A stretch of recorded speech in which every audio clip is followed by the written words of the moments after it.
오늘도 함께해 주실 세 분 소개하겠습니다. 레몬리서치의 김민수 대표, 글로원 파트너스의 이성웅 이사, 선 파트너스의 조선일 대표 나오셨습니다. 어서 오십시오. 네, 안녕하세요. 자, 오늘 저희 그래서 첫 번째 종목은 삼성전자가 테슬라와 4조 원 계약을 한 것에 따른 수혜를 입는 종목은 무엇일까? 캠시스를 필두로 살펴보도록 하겠습니다.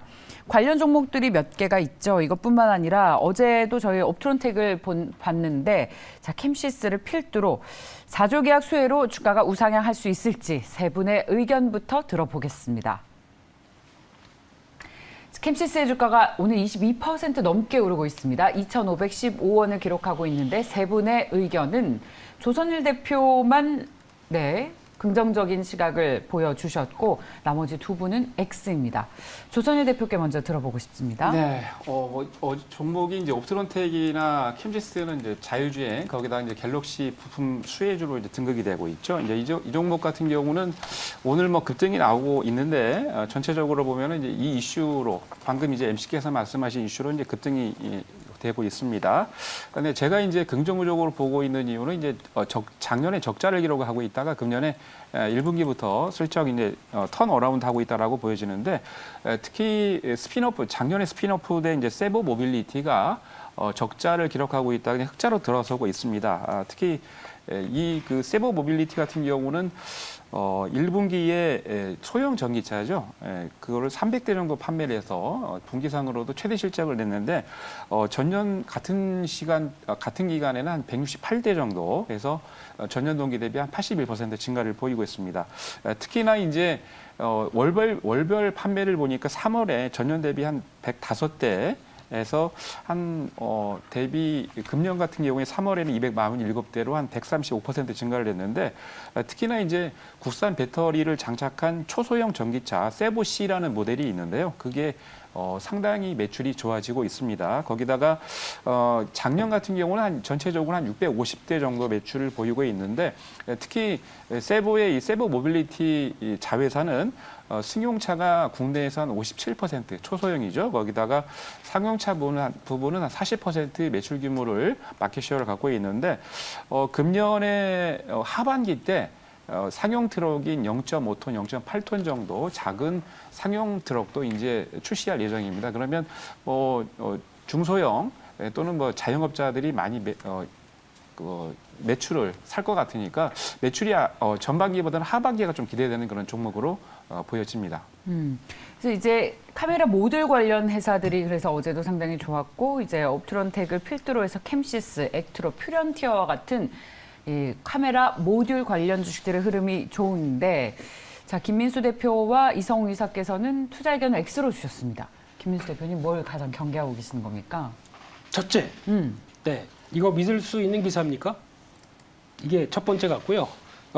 요즘 단독으로 나오는 기사에 하도 많이 되다 보니까 이제 그냥 기정사실화 됐는데 네, 이 사실화된 거를 어디서 확인할 데도 없고 저희가 안 좋은 기업들이 상당히 많죠. 직접 공시를 한 것은 아닙니까? 전혀 아니죠. 전혀 할 수도 없고 그것도 뭐 비밀계약 만약에 사실이라고 하게 되면 비밀계약일 거고 뭐 그렇다고 뭐 테슬라가 뭐 얘기하는 쪽도 아닐 거고 네, 그런 상황들 쪽에서 만약에 이게 진짜 이제 4조 그러니까 이제 저희가 이 금액을 산출한 게 지금 이제 삼성전기의 카메라 모듈이 지금까지 버전 3.0 이제 4.0으로 올려서 500만 화소짜리가 들어간다. 그랬을 때 아마 평균적으로 지금 테슬라에 들어가고 있는 모델을 보게 되면 곱하기 12, 단가가 곱하기 12라니까 4조, 5조 이렇게 나오는 금액이라고는 생각되고 있는데 저는 이 신문사가 지난 작년에 했던 여러 가지 일들, 대표적으로 어디죠?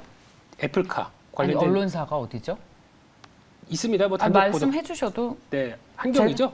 한경이요? 네, 예. 한국경제. 네. 작년에도 그러면서 LG전자를 그렇게 또 상한가를 보냈던 이 애플카 이슈부터. 그걸로 지금 LG전자 물려 계신 분들 너무 많죠. 그러니까요. 네, 이런 그 과거의 사례를 봤었을 때 이게 지금은 약간 뭐 기정사실화하는 분위기인데 전혀 확인될 수도 없는 거 가지고 그냥 단독 보도를 통해서 이게 맞다 아니다에 대한 이제 진위부터도 좀 확인해야 될 필요가 있을 것 같고요. 그다음 또 중요한 거는 그러면 이제 삼성전기가 카메라 모듈을 들어간다. 그랬을 때 캠시스가 수혜를 볼 것이냐. 이 부분이 가장 큰 핵심이겠죠. 지금 나왔던 사업 내용들을 쭉 보게 되면은 끝에 전기차 관련된 전장 쪽에 부품 개발과 관련된 쪽 얘기가 나오고 있는데 직접적인 수혜일 가능성보다는 싸니까 네, 그냥 테마 이럴 때 한번 뭐 움직일 거 없나 싶어서 붙는 테마 정도가 다가 아닐까 생각되고 있고요. 그나마 이번에 실적 개선의 가능성이 그나마 있다고 하는 거는 이제 그 기존에 오랜 밴드죠. 벌써 20년 됐습니다. 삼성그룹과 20년 정도 이어가면서 이어지는 변화인데 아주 단편으로 보게 되면은 삼성전자가 스마트폰 출하량 줄이려고 하고 있습니다. 장사가 안 되니까 베트남 쪽에서도 출하량 지금 줄이려고 하는 모습들 나오고 있죠. 그러면 부품주들이 좋을까요, 과연? 그렇게 됐었을 때에 대한 아이디어. 근데 물론 G 폴드 3부터 들어가기 시작했던 변화가 있기 때문에 그나마 폴드업을 폰은 낫겠다고 생각되고 있는데 지금 제 예상으로는 스마트폰 부품주는 2분기 실적 별로 다들 안 좋을 것 같습니다. 이걸 대비하는 게 좋겠다라는 쪽에서 그냥 팔고 갔으면 좋겠습니다. 좋습니다. 특히 한국 경제를 필두로 해서 특히 경제 신문들이 이런 단독 보도의 경쟁이 굉장히 심화되면서 이런 확인이 되지 않은 그야말로 물론 확인이 됐다라고 쓰지 않았습니다. 그런 이야기들이 있고 그럴 가능성이 있다라고 썼습니다만 사실 그걸 받아들이는 어떤 구독자들 입장에서는 김민수 대표님 말씀처럼 기정사실화해서 소중한 자산 여기에 투자를 하게 되죠. 이런 과열 경쟁이 낳은 단독 보도의 폐해에 대해서 우리 모두 경각심을 가지고 있지만 그래도 주식시장에서는 이렇게 요즘 워낙 시장이 어렵다 보니까 어떤 하나의 빌미만 생기면 이렇게 투자의 어떤 아이디어로 또 매수세가 몰리는 것 같습니다. 여기에 대한 경계의 시각 우리 시청자분들께서 김민수 대표님의 소신 발언 멋지고 감사하다는 이야기를 해주셨습니다. 자, 그렇다면 이성웅 이사께서도 X의 의견을 주셨는데 예, 어떤 경계를 하고 계신지요? 저희가 스마트폰용 또는 이제 한 단계 더 나아가서 폴드용 해서 부품과 관련해서 접근을 할 때 이게 그 마진에 대한 단계가 지금 증가하고 있느냐 감소하고 있느냐 그 여부가 중요한데 카메라 모듈 같은 경우는 그 마진 자체가 감소를 하고 있는 단계입니다. 전방에서 아무래도 지금 저희가 삼성전자를 대표적으로 본다고 하면은 이 카메라 부분에 관련해서 렌즈 부분, 그다음에 접히는 힌지 뭐 이러한 부분 자체는 지금 기술력을 요하기 때문에 프리미엄을 받고 있는 단계인데 카메라 모듈 같은 경우는 지금 뭐 할 수 있는 기업들이 많은 상황이다 보니 여기에 대한 단가가 많이 내려가 있는 상황이거든요. 네. 저가 수주군요, 소위. 네, 그렇다 보니 뭐 지금 그 스마트폰용 카메라 모듈만 놓고 보면 그렇고요. 자, 여기에서 키가 된 부분 이제 뭐 삼성 전기가 테슬라의 그 모듈을 수주해서 그 부분에 대해서 그러면 시장이 어떤 영향이 있는가? 뭐 가정을 보면 수주했다는 가정하에 저희가 볼 때 삼성 전기가 나아지 캠시스는 그 차량용의 모듈 자체 부분은 논외다 보니까요. 그렇군요. 이게 시장에서 아이디어적으로 저희가 접근을 할 때 좋습니다. 만약에 삼성전기가 수주를 했다는 가정하에 가장 대표적으로 수혜볼 수 있는 거에 대한 접근이 좋습니다. 전기죠, 전기. 삼성전기가 삼성전기. 그렇거든요. 근데 주가는 반응을 뚜렷하게 안 하고 있어요. 저희는 주가만 믿고 가는 게 필요하거든요. 그 부분을 뭐 가정을 해 보더라도 뭐 뚜렷한 반응 없고 그다음에 캠시스 같은 경우는 직접적으로 이 부분과 연결이 되지 않는 측면도 있고 자 그렇다고 하면 한번 실적까지 한번 대입을 해볼게요. 저희가 여기에서 시가총액이 1,800억 가장 베스트였던 시기에 영업이익이 260억이었거든요. 그 가장 베스트였던 시기예요. 스마트폰이 이제 나오고 모듈 같은 경우가 직접적으로 들어가는 단계에서 벤더로 되면서 그 케이스였는데 지금 시가총액 같은 경우 그 베스트 시기를 대입해도 지금 시가총액이 적정. 그렇다고 하면 여기에서 이 기업은 새로운 걸 보여줘야 되는데 그렇지도 않다 보니 저희가 뭐 그런 모멘텀 그다음에 뭐 실적 요인 그런 점을 감안을 해봤을 때 굳이 지금은 아니다라는 결론이겠습니다. 네. 잠깐 이제 부연 설명 좀 하면요. 두 분 아까 이제 특히 이제 대표님 얘기처럼 그 뉴스로 인한 급등은 여러분 피하시는 게 좋습니다. 근데 제가 이제 말씀드린 거는 일부러 그거를 말씀 안 드린 이유가 실적이 좋으니까 실적을 좀 보십시오. 그래서 저는 뉴스보다는 실적에 포커스를 맞추고 싶습니다. 김민수 대표님 추가하실 말씀 혹시 있으십니까? 네, 차라리 어차피 카메라 모듈부터 카메라는 앞으로 할 일은 많습니다. 근데 이제 할 일을 많기 위해서는 앞서 이성웅 이사님 표현을 딱 잘해주셨는데 돈이 될 것이냐. 이게 가장 큰 핵심이죠. 그러게요. 그리고 또 이제 개화가 되는 게 자동차 차량, 그러니까 자율주행과 함께 열리는 이제 레이더 안 쓰고 이제 이게 모든 걸 인식한다는 방향으로 나가게 되면 이 자체가 어느 정도 이제 화소도 제가 보기엔 더 높아져야 될 것 같고요. 그렇군요. 예, 대수도 훨씬 더 많아져야 될 텐데 그러면 다 좋은데 여기에서 나올 수 있는 수익성과 함께 되는 부품들 이게 핵심이라고 하게 되면 제가 보기엔 캠시는 아닐 것 같고요. 그쪽은 상당히 멀게 떨어졌던 있는 것 같고 게다가 그렇게 되면은 가장 수혜는 이제 MC넥스라는 회사가 어떻게 보면은 예, 대표적으로 봐야 되는데 지금 이 회사가 움직이지 않는 거는 차량용 출하 관련된 쪽에서 아직 정체를 보이고 있다 보니까 그러니까 지금 기존의 스마트폰에서 좀 넘어가고 있는 단계인데 네. 이쪽이 좀 정체를 보이다 보니까 실적에 대한 변화가 나오지 않는다라는 쪽에서 지금 재미가 없는 과정들이죠. 예. 그래서 이게 확인이 돼야 MC넥스가 움직이면서 나오는 차량용 어떤 전장 카메라에 대한 변화가 나올 텐데 그거를 먼저 확인하고 대응하는 게 맞겠다라고 큰 그림은 그림치면서 봐야 될 것 같고요. 개인적으로는 뭐 나무가 네. 나무가요? 예, 이 회사를 가장 더 선호하고 있기 때문에 예. 가장 그 친환경적이죠. 나무 예. 예? 아, 네. 아까 말릴 뻔했잖아요. 기술을 보다 보니까 예. 3D 센싱 기술이 상당히 좋은 것 같습니다. 그래서 예. 아마 아직까지는 나무가가 이 라이다 쪽과 연결돼서 나오는 부분에 대해서 뭐 성과를 못 보인다라고는 보여지고 있는데 아마 이제 카메라가 인식에 대한 변화로 넘어가면서 그러니까 어떻게 보면 AI가 모든 걸 이제 정보를 받아들여서 판단을 하는 과정 쪽에서 이 촬영을 해서 인식하는 과정의 핵심인 3D 센싱에 대한 변화가 나올 때는 이 나무가가 할 일이 더 많을 것 같다라고 생각이 듭니다. 그렇군요. 사실은 이제 자율주행 시대가 열리면 카메라 모듈이 굉장히 많이 필요하다고 해서 관련 테마가 강세를 나타낼 것이다. 라는 생각만 했었는데 이성웅 이사와 또 저희 김민수 대표께서 이것도 생각해 봐야 한다. 경쟁이 너무 심해지다 보니까 소위 저가 수주를 하게 돼서 실적이 기대만큼 안 나올 가능성도 있고 아이디어를 확장해서 MC넥스와 나무가까지 관심 권역에 있다. 지금 저희가 오늘 타픽으로 삼았던 캠시스는 직접적인 수혜일까? 일단 삼성전기에 대한 단독 보도의 신뢰성에 먼저 의심을 한번 해보자라는 이야기로 결론을 지어보겠습니다. 다음 이슈로 넘어가겠습니다. 자, 저희 다음은 로보티스를 보겠습니다. 로봇 산업 규제 혁신을 하겠다. 한덕수 국무총리가 그 대표 회사로 로보티스를 방문한 이후에 주가가 여기에 화답하고 있습니다. 13% 넘게 오른 24,250원을 기록하고 있는데 저희 로봇 관련 주식들도 이게 실적으로 직결되는 주식이 없다면서 테마로 치부할 수는 이제 없을 것 같습니다. 세 분의 의견 들어보겠습니다. 한덕수 총리의 방문으로 주가가 오르고 있는 로보티스의 앞으로의 주식시장의 향방에 대해서 김민수 대표 X, 조선일 대표와 이성웅 이사는 O의 의견을 주셨습니다. 그렇다면 김민수 대표께서 어떤 부분을 걱정하고 계신지 먼저 듣겠습니다. 5부터 봐야 되는 거 아닙니까? 네, X는 요즘 너무 진행 욕심을 좀 내시네요. 예, 너무 비관적으로 또 몰아갈 것 같아서 아닙니다. 네, 네. 일단 총리 방문과 함께 그 회사를 갔다라는 쪽에서 주가가 일단 움직이는 거죠. 네, 이런 거에 대한 변화. 그리고 또 아마 지금 규제 샌드박스 관련된 쪽에서 그러니까 자율주행 로봇이 움직일 때 가장 큰 먼저 걸림돌이 그거라고 합니다. 이 보행용 도로로 가지 못한다는 거. 이게 가장 큰 약점이었는데 이거를 개선하겠다라고 얘기하겠는데 하는 거 봐야죠. 네. 또 그러니까 왜냐면 이게 네. 지금 보통 보면은 저희가 도로를 봤을 때 차량용 도로가 있고 네. 중간에 자전거용 도로가 있습니다. 그리고 도보가 있습니다. 이렇게 세 가지가 있는데 그러면 로봇은 만약에 배달용 로봇이라고 친다고 하더라도 움직일 때 어디로 가야 되느냐? 이게 지금 아무데도 못 갑니다. 차량 쪽도 못 가고 자전거용 쪽에도 못 가고 도보용 쪽도 못 가고. 그 기술이 아직 없어요? 법령이죠. 법이.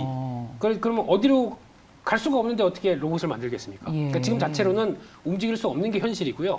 그래서 아마 한때 또 자전거용 도로에 대한 걸 뭐 이렇게 개선을 하는 쪽으로도 얘기를 나왔는데 그냥 흐지부지 된 것 같고요. 예. 그래서 봤을 때는 아직 뭐 자율주행 로봇을 만든다고 하더라도 움직일 수가 없는 게 현실입니다. 그래서 지금 현재 이 배달 로봇 관련해서 강남역을 시범 지역으로 지정해서 이쪽에 이제 처음으로 움직이겠다고 하는데 그것도 이제 시행령이 뭐 바뀌는 쪽으로 얘기 나오는 것 같은데 아직은 그건 더 체크해봐야 될 것 같고요.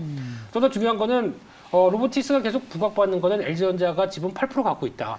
그러다 보니까 LG전자가 잘 만드는 모터와 로보티스가 할 수 있는 역할들이 더 큰 게 아니냐 이런 쪽도 얘기가 많이 나와 있는데 이 구동 부품 쪽에서 액추에이터죠. 이쪽 관련된 쪽에서 강점이 있다고 하더라도 다 좋은데 성과가 안 납니다.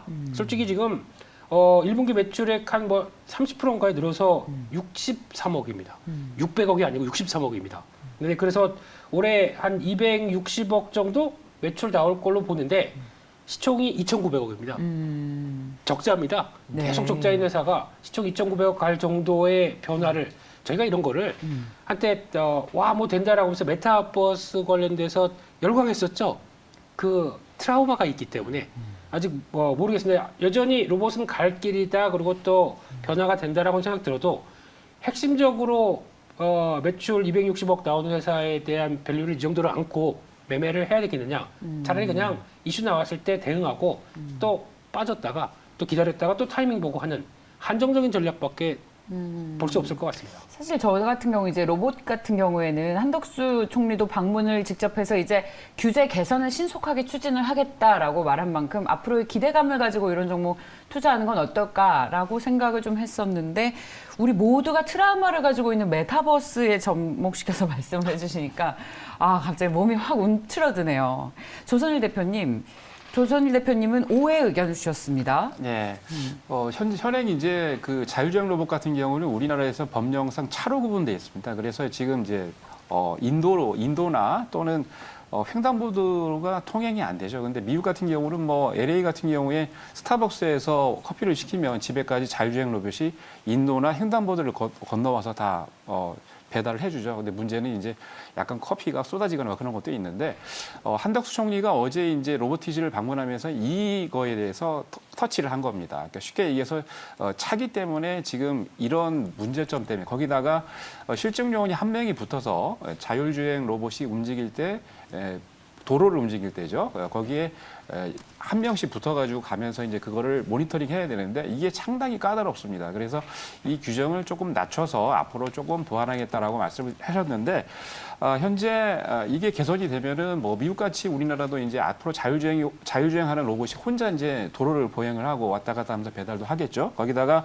아까 이제 뭐 실적 얘기하셨는데 실적이 좀 작년부터 괜찮아졌어요. 1분기 보니까 69억 정도. 원래 매출이 적자였다가 드디어 69억 플러스로 전환이 되면서 전년 대비 한 34% 증가를 보였는데 앞으로 기본적으로 이 회사가 이제 두 개 실외에서 움직이는 자율주행 로봇을 일개미라고 그러고 실내에서 움직이는 그 로봇을 직개미라고 하는데 일개미 분야, 그러니까 외부로 움직이는 이 로봇이 상당히 매출이 많아질 거라고 예상을 하고 있는데 저도 거기에 동의를 하고요. 어제 로보티즈를 방문해서 한 총리가 보낸 메시지는 상당히 긍정적인 것뿐만이 아니고 앞으로 로봇 산업, 특히 자율주행 로봇 산업이 성장할 수 있는 기회를 토대를 마련했다라고 보여집니다. 그래서 부정적인 것보다는 저는 긍정적으로 생각을 하고요. 앞으로 로봇 산업이 특히 자율주행 로봇이 상당히 매출과 영업이익이 뒤따를 거라고 예상을 하고 있습니다. 네, 로봇 산업 같은 경우는 뭐 정부의 정책 그리고 뭐 삼성의 연간 그렇죠. 뭐 대표적인 정책 부분이기도 하다 보니 시장에서 부각이 되고 있는데요. 말씀해 주신 것처럼 로보티즈만 놓고 보면 뭐 비싼 구간, 그다음에 뚜렷하게 이게 그 어제의 모멘텀을 반영하는 현재 주가라고 결론을 지어볼 수 있겠고요. 저희가 투자의 관점에서 봤을 때 뭐 지금 여기에서 뭐 로봇 산업이 좋으니까 로보티즈를 추격 매수한다 이거는 아닙니다. 대신에 저희가 살펴봐야 될 거는 로봇 산업에 대해서 이제 방향이 열어두는 단계로 가고 있구나라고 저희는 인식을 하면 되겠고요. 여기에서 그렇다고 하면은 대표적으로 이 산업이 좋을 때 가장 가까이 개화될 수 있는 거를 저희가 찾아서 보면 되거든요. 그렇다고 하면은 뭐 IT 쪽 이제 이송과 관련해서 이송 장비가 이제 단계적으로 더 나아간다. 그렇다고 하면은 저희가 뭐 대표적으로 사이맥스라는 기업이 있겠고요. 그다음에 그 삼성의 그런 로봇 사업과 관련해서 퍼포먼스가 이제 본격적으로 하반기부터 나온다고 하면은 뭐 인탑스. 이런 기업들 함께 저희가 결부해서 생각을 해볼 수 있겠고.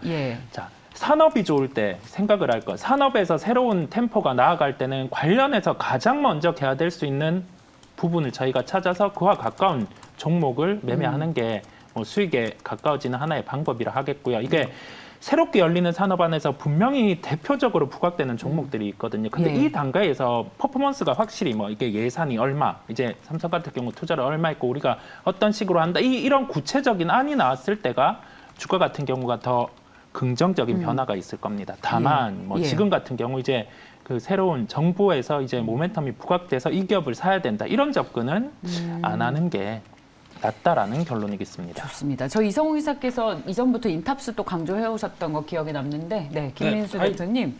산업은 좋습니다. 예. 산업은 가야 될 길입니다. 가는데 종목이 로봇자 붙었다고 로봇 관련주 가는 거는 반대입니다. 이상입니다. 좋습니다. 로봇자 안 붙은 종목을 사셔야 됩니다. 뭐 탑픽 뭐 꼽으세요? SPG라고 항상 SPG. 이게 그냥 감속기나 음. 또 모터, 그러니까 기어드 모터죠. 이쪽에 네. 대해서 진심인 회사가 더 낫다. 좋습니다. 다가 삼익THK 뭐 이런 쪽이 더 낫다. 이렇게 말씀드리겠습니다. 좋습니다. 자, 이제 산업이 가장 먼저 개화할 수 있는 산업과 종목에 투자해라. 이성웅 이사께서 늘 해주시는 말씀이시죠. 오늘은 저희 종목을 확장해서 로봇자 들어가는 단순 테마 말고 인탑스, 사이맥스 그리고 SPG와 같은 종목으로 아이디어를 확장해 주셨습니다. 자, 그리고 고유가가 계속되는 가운데 여기에 수혜를 받는 정유주 오늘 또 봐야 하겠습니다. 유가가 120달러를 넘어섰고 유가가 더 오르면 우리 경제에는 너무나 부담스럽습니다만 S-오일 주가는 그동안 조용하게 꾸준히 조용하진 않죠. 떠들썩하게 올랐습니다. 지속적인 상승을 예상해 볼 수 있을지 점검해 봐야 할 텐데 자, 국제유가 상승에 따른 대표 수혜주인 S-오일을 비롯한 정유주에 대한 투자 의견을 살펴보도록 하겠습니다. SK이노베이션도 2차 전지가 아니라 정유 부분에 대한 호황으로 요즘 주가 계속 오르죠. 세 분께서는 모두 다 다른 의견이십니다. 이성웅 이사 세모, 김민수 대표 X, 조선일 대표 O의 의견을 주셨습니다. 오인데요. 아, 오예요? 네. 아, 저희 정정하겠습니다. 죄송합니다. 정정하겠습니다. 김민수 대표님, 오의 의견을 주셨습니다. 그럼 오의 의견을 주셨으니까 제일 먼저 얘기를 좀 해주십시오. 오, 예. 네, 알겠습니다. 지금 예.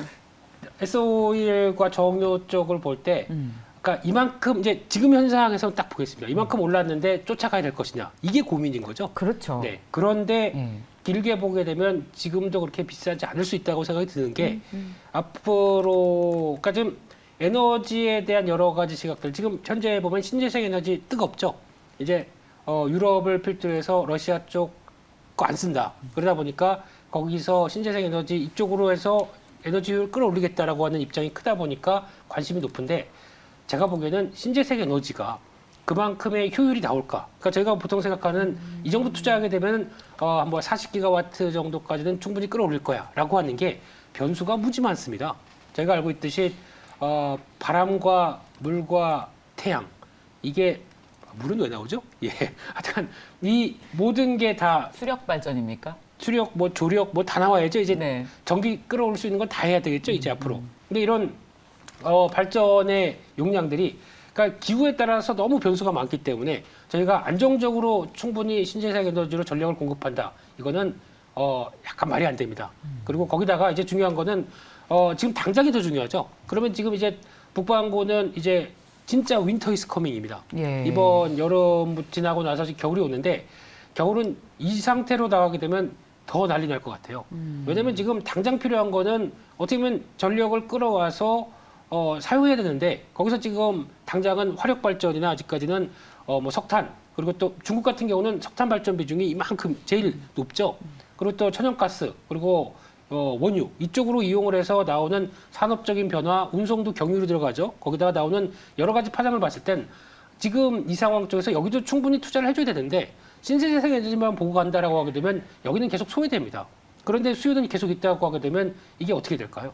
오히려 가격은 계속 올릴 수밖에 없는데 단기적으로는 유가가 120달러대 들어가다 보니까 저희가 이제 정유주를 본다라고 하게 되면 매크로 지표에 따라서 투자하는 것밖에 안 됩니다. 그렇죠. 그렇다는 얘기는 유가가 이렇게 올라갔다가 이제 출렁임이 나왔었을 때 혹시나 지금 샀었을 때 약간 이제 단가가 좀 낮아지면 어떡하는? 그러니까 주가가 좀 꼭지 잡는 게 아니냐 이런 관점이 나오다 보니까 못 사는 것뿐이지 예. 분할 매수 관점 쪽으로는 충분히 접근하는 게 맞다라고 봐야 될 것 같고요. 하나 더 팁을 드린다고 하게 되면 예. 상대적으로 정유주 안에서도 목간색 쪽이 있습니다. 예. 우선주입니다. 아, 우선주요. 이상입니다. 네. 네, 추가적으로 제가 좀 말씀 더 드릴까요? 국제유가가 지난 3월 7일 날 서부 텍사스 중진료가 130달러를 돌파를 했죠. 근데 그것 때문에 특히 러시아 전쟁으로 인해서 이제 얼마 전에 지난주죠. 오펙 플러스가 회의를 했는데 국제유가를 떨어뜨리기 위해서 증산을 하겠다고 했는데 오히려 올랐습니다. 어제도 그렇고 지금도 현재 122달러까지 갔는데 전반적으로 봤을 때 미국의 대형 증권사나 외국계 증권사 리포트를 보면은 전반적으로 130달러 이상을 돌파할 것이라고 예상을 하고 있는데 저도 거기에 동의를 하고요. 왜냐하면 이제 오펙 플러스에서 증산하겠다고 그랬는데 안 떨어지니까 거기다가 가장 중요한 거는 6월 1일부터 지금 중국이 상하이하고 이제 북경이 이제 그 제재를 완화를 했죠. 그래서 이제 되는데 전체적으로 봤을 때 국제 유가는 130달러를 돌파할 가능성이 높을 것 같습니다. 그래서 그러한 이슈를 본다면 S-오일은 지금도 아직 안 늦었다라고 생각을 하고요. 그래서 저는 이런 이유 때문에 긍정적으로 보고 있습니다. 좋아요. 네, 뭐 제일 예측하기 어려운 게 원자재 흐름이기도 한데요. 예. 이게 뭐 그렇게 120달러 눈웃음 돌파. 치면서 얘기하실 네. 거예요.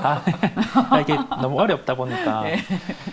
저희가 S-오일 얘기는 계속 해 오면서 맨 처음 얘기했던 거는 정제 마진이 유례 없이 좋아지는 구조고 유가의 변동성이 크지 않으면은 S-오일 주가는 긍정적일 것이다라고 첫 번째로 얘기를 했었고 두 번째로 얘기를 했었던 건 근데 비교를 해봤을 때 미국의 뭐 그 정유 이쪽 뭐 엑슨모빌이라든지 이러한 종목들보다 못 간다. 그렇다 그렇죠. 보니 미국주를 투자하는 게 낫겠다라고 말씀을 드렸었고 맞아요. 흘러 지금 여기까지 왔거든요. 이제는 유가 120달러니까 S-오일을 해야 되냐 말아야 되냐 이 시각인데 110달러 유지되면 좋습니다. 자, 2분기 실적도 좋겠고 뭐 재고 부분에서 또 이익 붙게 되고 정제 마진 부분 지금 또 좋으니까 2분기 실적까지는 좋겠는데 여기에서 유가를 모르겠다 보니 제가 말씀을 드린 건 세모를 말씀드린 거고요. 예. 제가 현상만 놓고 봤을 때 지금 유가 같은 경우 뭐 다양한 시각들, 근데 긍정적인 시각들이 많습니다. 예. 증산을 해도 유가는 올랐고 그렇죠. 여기에서 뭐 아랍에미레이트에서 얘기를 하는 건 뭐 유례 없는 유가를 하반기에는 볼 수 있겠다 뭐 네. 이런 얘기를 하다 보니 130달러 넘는다고 하죠. 네, 그런 경향이 있겠고요. 예. 추세는 맞습니다. 예. 주도주기도 합니다. 미국의 52주 신고가 현재 에너지 업종 최근에 4거래일 연속 신고가를 돌파하고 있는 상황이고 뭐 S-오일 같은 경우도 그 대표적 급부에서 추세적으로 상승을 할 수는 있겠는데 예.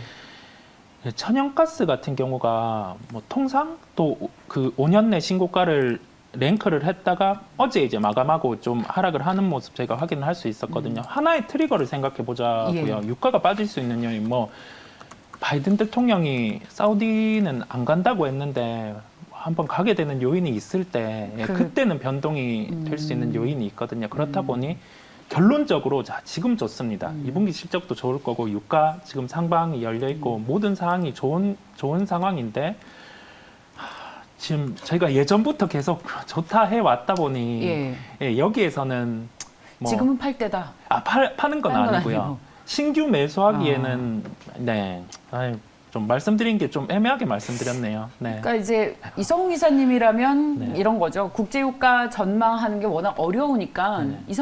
이사님 같으면 투자 안 하시겠다. 저는 기다리죠. 지금은 기다릴 것 같습니다. 네. 야, 어떨까요, 김민수 대표님? 비슷한 의견입니다. 그러니까 지금 아까 말씀드렸듯이 지금 여기서 바로 right now 사게 되겠느냐라고 네. 했었을 때는 차라리 그러면 10주를 사시고요. 예. 네. 그리고 나머지는 추가적으로 유가 변동 보면서 들어가는 게 제일 좋겠다라고 예. 보여지고 있고 게다가 이제 앞서 유가도 얘기를 하겠지만 이제 지금 저희가 원유 자체만 보고 있는데 원유의 수요와 공급과 함께 또 여러 가지 변을 보고 있는데 네. 더 중요한 거는 그러면 지금 이 재고도 바닥이 나가고 있는 이 원유 쪽에서 누가 이제 늘려줘야 되는 부분들도 있겠지만 이걸 갖다가 쓰는 정제 설비도 문제입니다. 지금 현재는 정제를 통해서 이거를 끌어낼 수 있는 쪽도 생각보다 그렇게 어떤 라인업들이 잘 갖춘 쪽이 그렇게 많이 없다 보니까 오히려 이쪽에서도 지금 경유 보세요. 예. 휘발유 쪽으로 들어가면 휘발유 쪽이 조금 더 유리할 것 같다 보니까 그쪽으로 드라이브를 거다 보니까 경유가 오히려 또 쇼티지가 나버리죠. 더 비싸죠. 그런 상황 쪽에서 아마 설비 관련된 쪽들의 영향들도 같이 영향을 끼치고 있기 때문에 이것도 체크할 요인으로 보겠지만 말씀드렸듯이 매크로 지표 가지고 투자하는 거 진짜 어렵습니다. 그렇죠. 어렵긴 한데 예. 그래도 추세가 맞다라고 하게 되면 흔들렸을 땐 또 그 차라리 마이너스 때 사야 되겠죠. 쉽게 말씀드리면. 좋습니다. 그거의 변화를 보셨으면 좋겠습니다. 좋아요. 그러면 김민수 대표께서는 어떤 추세의 상승이 예상이 된다면 이 국제유가 대표 주식인 S-오일의 분할 매수로 대응해도 괜찮다라는 말씀 해주셨습니다. 자, 국제유가 지금 뭐 130달러까지 오른다는 얘기가 있지만 또 거시 환경을 전망하는 것은 어렵다라는 이성우 이사님의 의견도 들어봤고요. 참고하시기 바랍니다. 자, 분위기를 바꿔서 이번에 SM을 좀 볼까요? 에스파가 걸그룹 에스파가 두 번째 미니 앨범이 선 주문량이 100만 장을 돌파했다고 합니다. 밀리언셀러의 탄생을 예고하고 있다는 소식입니다. 저희 엔터 회사들 계속해서 봤었죠. 그리고 리오프닝의 대표 주식인데 지금 콘서트 하는 게 본격적으로 숫자로 찍히고 있다고 해요. 실적도 여기에 반영되고 있는 시점입니다. SM은 또 개별 이슈가 있어서 저희 투자 의견이 많이 엇갈렸었는데 자, 본업인 앨범 판매량이 늘었다는 소식. 세 분께서는 투자 의견을 모두 긍정적으로 주셨습니다. 모두 매수의 기회다라는 의견이신데 이번에 조선일 대표께 들어보겠습니다. 네, 신보 발매가 이제 100만 장 이상 판매가 될 것이라 예상을 하고 있는데 상당히 긍정적입니다. 이제 그 전에 작년에도 그렇고 1년에 한두 번씩은 꼭 이제 여러분 잘 아시겠습니다만 M&A 이슈 때문에 급등을 했죠. 근데 이번에 주가가 움직이고 있는 거는 본업, 지금 말씀하신 것처럼 에스파가 신보 앨범이 한 100만 장 이상 판매가 될 것이라는 집계가 예상을 하고 있습니다. 저도 거기에 상당히 긍정적이고요. 뿐만이 아닙니다. 선주문이 이미 나온 게 이제 보통 100만 장에서 지금 한 207만 장을 예상을 하고 있나 봐요. 172만 장을 예상을 했었는데 거기다가 NCT 드림 패키지, 리패키지가 5월달 지금 예상해서 나왔고 거기다가 밀리언셀러 말씀하셨던 이제 예상되는 에스파가 밀리언셀러죠 지금 등극 예상 신보 발매를 하면서 계속 매출이 늘고 있습니다. 거기다가 일본 내에서도 지금 얼마 전부터 콘서트를 하고 있죠. 여러분 잘 아시는 뭐 슈퍼주니어 그다음에 동방신기 거기다가 NCT는 5월에 127 돔 투어를 해서 이제 매출을 올렸는데 앞으로 작년, 재작년 특히 이제 올 초 같은 경우에도 이 종목이 주가가 올라갈 때 M&A 이슈 때문에 계속 올라갔었는데 이게 M&A 이슈는 사실 언제 발표될지 모르지 않습니까? 이게 왜냐하면 이제 엠바고가 있기 때문에 그래서 그거보다는 실적이 겸비하면서 실적이 뒷받침되고 올라가는 게 정상적이라고 보여지고요. SM은 앞으로 전반기도 그렇고 하반기에도 실적이 굉장히 좋을 걸로 예상을 하고 있기 때문에 여러분들 관심 있게 좀 지켜보시기 바랍니다. 네, 앵커님은 혹시 앨범 사보셨습니까? 요즘에 최근에 아이돌 앨범? 그럴 리가 있겠습니까? 저는 어릴 때도 아이돌 앨범을 사지 않았습니다. 클래식한 거 좋아해요. 저는 음원은 다운받고 있습니다. 아, 그렇습니까? 네. 죄송합니다. 그거는 요즘엔 거의 다 스트리밍으로 이렇게 듣죠. 예, 그렇죠. 그렇긴 한데 예. 그러면 에스파 앨범 한 장에 얼마인지 아십니까? 3만 원, 5만 원 되나요? 이성훈 기자님 아세요 혹시? 한 10만 원 아닌가요? 10만 원. 그 정도까지는 안 하고요. 요즘에 보면은 그 앨범 추석 이번에 나오는 그러면 내일 나오는 BTS 앨범은 이게 아예 패키지로 구성돼서 69,300원. 진짜 비싸네요. 이럴 때 이런 시절 63,900원. 네. 이런 시절입니다. 야, 진짜 엄마 아빠 하기도 힘들 것 같아요. 예전에 앵커님 조용필 앨범 사셨어요? 그 나이 아니세요? 왜 그러세요, 진짜. 예. 또 썩은 개그. 예. 그러니까 제가 많이 그나마 샀었을 때 김건모 앨범이다. 테이프 샀을 때 6,000원이었습니다. 기억하기로는. 근데 거기 비해서 지금 에스파 앨범 18,000원 네. 포토카드 합치게 되면은 25,000원 뭐 이렇게 된다고 하더라고요. 예. 이러다 보니까 가격이 이제 물론 몇십 년 전보다는 가격이 물론 오른 건 사실이겠지만 이게 이제 엔터사들도 단순하게 앨범을 파는 게 아니라 거기다 굿즈와 뭘 끼워 넣어서 플러스 알파를 계속 노립니다. 이렇게 되면은 단가와 거기서 나오는 그러니까 앨범 100만 장이 중요한 게 아니라 네. 저희가 거기서 그러니까 이 엔터사들이 가져갈 수 있는 효용도 더 크다. 이게 가장 핵심인 것 같고요. BTS도 뭐 또 이번에 100만 장 판다. 돈이 얼마입니까? 7만 원 곱하기 이걸 해봤었을 때. 그리고 또 이번에 BTS 같은 경우도 뉴욕 공연 10일에 뛰고 네. 얼마 벌었는지 아십니까? 1,100억 벌었습니다. 억 원, 100억 원이요? 1,100억이요. 그럼 1회당 100억 번 겁니다. 이렇게 나오기 시작하게 되면은 이게 이제 어떻게 보면은 저희가 보통 얘기하는 아무리 이제 제조업체가 뭐 열심히 해서 그래요. 원가가 얼마고 그래서 한 몇백억 수익 나는 것보다 예. 한번 BTS 잘 키운 아이돌이 예. 가서 한번 공연 뛰고 와서 그렇죠. 이게 수익 내는 게 훨씬 더 빠르다고 하게 되면 그만큼의 밸류는 더 엔터사들의 보통 이제 EPS 곱하기 PR이다 보니까 PR에 대한 기대감들은 더 높아지는 게 당연한 게 아닐까라는 관점에서 긍정적으로 드렸지만 네. SM은 우리 의장님께서 예. 조금 욕심을 낮추시고 그렇죠. 지분을 정리하는 게 가장 중요하지 않나. 그러면 아마 주가는 급하게 많이 올라갈 겁니다. 아, 좋습니다. 늘 이게 이제 리스크라고 얘기를 했었죠. 네. 이게 회사를 팔 건지 안 팔 건지 손에 계속 쥐고 그 뒤흔드는 느낌인데 저희 지금 에스파 얘기하는데 BTS 얘기를 더 많이 해주셨어요? 그래도 세비지죠. 예. 네, 이쪽에서 미니 앨범 이번에 나온 거에서 그 전작도 보니까 밀리언셀러가 들어간 게 블랙핑크가 답니다. 근데 이제 에스파가 탄생했다 그러면 넥스트를 손이 너무 움직여요. 네, 넥스트 레벨부터 나오는 이 라인업은 야, 네. 진짜 잘하시네요, 김민수 대표님. 이런 기본 아닙니까? 이게 주식을 하는 입장에서 기본입니까? 엔터사를 분석하는 입장에서는 그냥 아주 사소한 거로 아, 그렇습니까? 죄송합니다. 예, 예. 죄송합니다. 네. 저도 사과합니다. 이성훈 이사님. 네, 뭐 그 의미 있는 숫자죠. 이번에 100만 장 같은 경우 말씀해 주신 것처럼 블랙핑크 다음으로 처음이기도 하고 기대치 자체가 한 뭐 30만 장 판매 이 정도로 신인그룹 같은 경우는 소위 말하는 컨센이 형성돼 있는데 유례 없이 이렇게 히트를 친 거고요. 네. 그렇다고 하면 이 부분에 대해서 대표적으로 뭐 SM에서 메타버스 세계를 구현하면서 그 중심에 이제 내세운 게 이와 같은 그룹, 뭐 에스파라는 그룹이었는데 일단 뭐 중점적으로 뭐 에스파를 중심으로 또 사업도 구성을 해 나가겠고 그렇다 보니 일단은 긍정적인 모멘텀임에는 분명합니다. 예.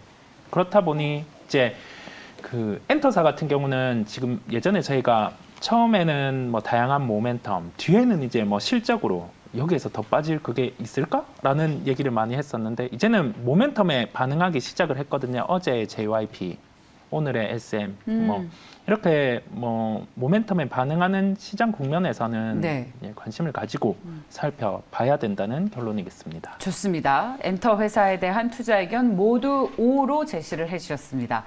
선파트너스의 조선일 대표, 레몬리서치의 김민수 대표, 글로원 파트너스의 이성웅 이사였습니다. 오늘도 고맙습니다. 감사합니다. 감사합니다.